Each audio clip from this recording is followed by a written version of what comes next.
Let's talk to Mr. Wang Yanan, Chief Editor of the Aerospace Knowledge magazine in Beijing. Thank you very much for joining us, Mr. Wang. So let's focus on the black boxes.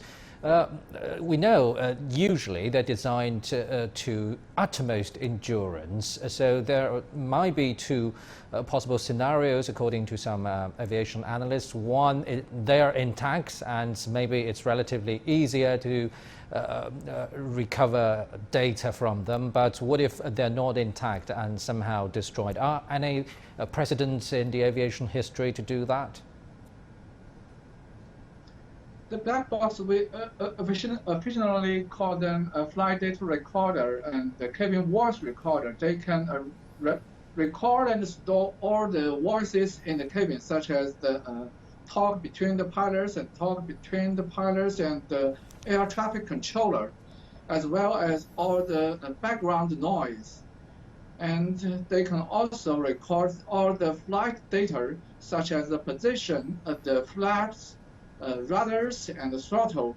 They will tell us how the aircraft was flown and help us to figure out what happened to the aircraft and what is the cause to the disaster. Well, Mr. Wang, our report just mentioned several priorities in the ongoing investigation. Tell us more about the possible challenges. Now we can only say that the accident is very rare in the history. That means the cause may be very complex, and that also means the investigation will be very difficult. And now the terrain and the possibly bad weather will slow the search and rescue and made it very difficult. We hope the search and rescue personnel will work successfully, and the key to find is the black box that will help us to find out what really happened. Thank you very much, Mr. Wang Yanan in Beijing. Now let's take a closer look at the model of this crashed plane, the Boeing 737-800. It's the world's most flown commercial aircraft series. According to aviation data firm Cirium, about 4,200 Boeing 737-800s are in service around the world, with China being home to nearly 1,200 of them. Boeing data shows nearly 5,000 such models were delivered to customers between 1992 and 2020.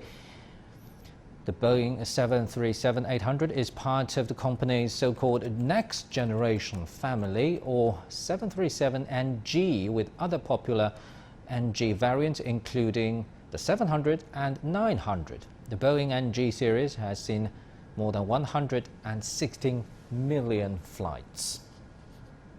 China Eastern Airlines has grounded all Boeing 737-800 planes after the crash. Our reporter You Yang discussed the plane crash with Professor Huang Ju of the School of Aeronautic Science and Engineering at Beihang University. The grounding will have an impact on capacity for sure, but grounding the crashed model is part of protocol. This is an international practice. In the same situation, any airline in the world would take such action.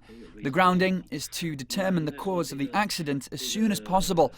If there are similar issues with other aircrafts, the airline will be able to avoid further accidents in time. Boeing was founded in 1916 and is now more than 100 years old. They are very experienced in making planes. The 737-800 is tough and handy. So many countries around the world are using it. This model and the Airbus 320 are frequently used by airlines. The design flaws of this model have been discovered and improved over the decades. The possibility of an accident due to a flaw in the design is not impossible, but the probability is very low.